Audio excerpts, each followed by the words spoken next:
और अब बात जनसंख्या के संतुलन संग्राम की, क्योंकि जो बात एक दिन पहले सर कार्यवाहक दत्तात्रेय होसबोले ने जनसंख्या के बढ़ते असंतुलन पर कही थी, वो लगातार बढ़ती ही जा रही है। आज सीएम योगी की संघ प्रमुख मोहन भागवत से मुलाकात हुई। बताया जा रहा है कि दोनों के बीच जनसंख्या संतुलन पर लंबी चर्चा हुई है। लेकिन बड़ा सवाल यह है कि क्या यूपी जनसंख्या नियंत्रण पर बड़ा फैसला लेने वाला पहला राज्य बनेगा, क्योंकि जनसंख्या विस्फोट की मार सबसे ज्यादा उत्तर प्रदेश ही झेल रहा है।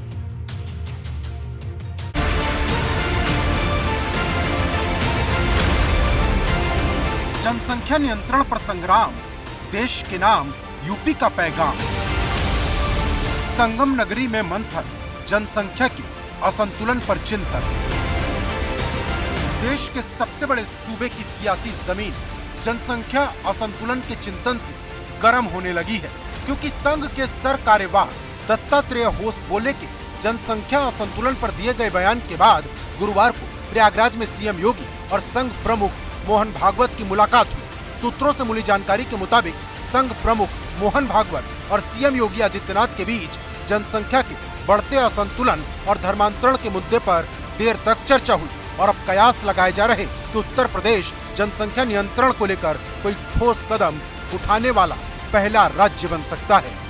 यानी चर्चा इस बात की है कि आने वाले दिनों में योगी सरकार की कैबिनेट की जो बैठक होगी या मंत्रिमंडल की बैठक होगी, उस बैठक में जनसंख्या नियंत्रण को लेकर कोई बड़ा फैसला लिया जा सकता है, कोई नया प्रस्ताव लाया जा सकता है या फिर पुराने कानून में बदलाव कर उसे और सशक्त बनाया जा सकता है। दरअसल एक दिन पहले सरकारवाह दत्तात्रेय होसबोले ने जनसंख्या के बढ़ते असंतुलन पर चेताते हुए एक जैसी जनसंख्या नीति बनाने की बात कही थी, जो सब पर बराबरी से लागू हो। हमारे देश में कन्वर्शन होने से, मतांतरण होने से कई जगह पर संख्या हिंदुओं की कम होती है, उसके परिणाम भी भुगतना पड़ता है। तो पहले भी हुआ है और जगह जगह पर उसकी समस्या भी आई है। इसलिए ये जो किसी न किसी प्रकार से मतांतरण करने की कई साजिश है, यह भी एक जनसंख्या को।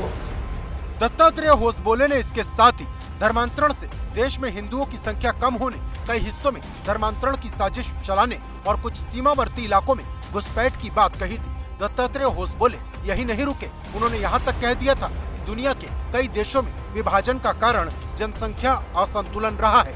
इस बात को कहते हुए उन्होंने 1947 के विभाजन को भी कोट किया था।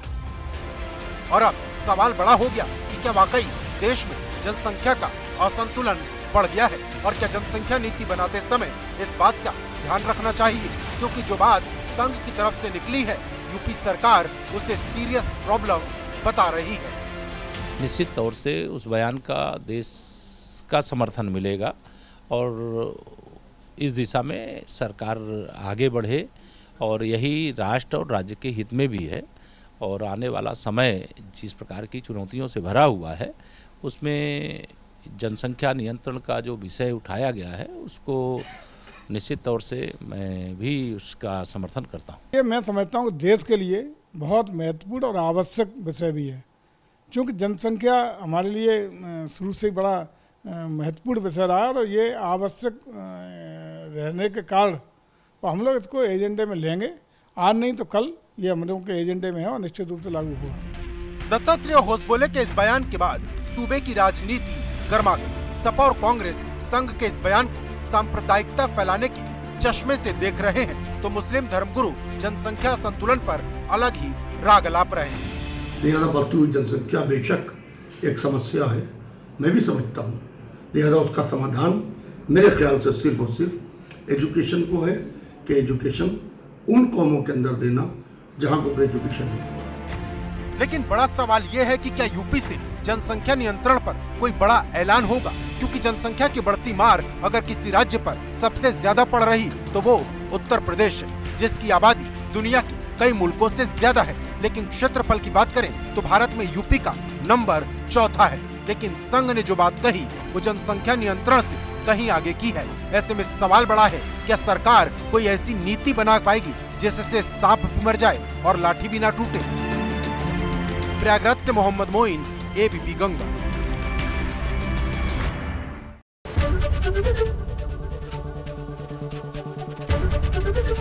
एबीपी गंगा, खबर आपकी, जुबान आपकी।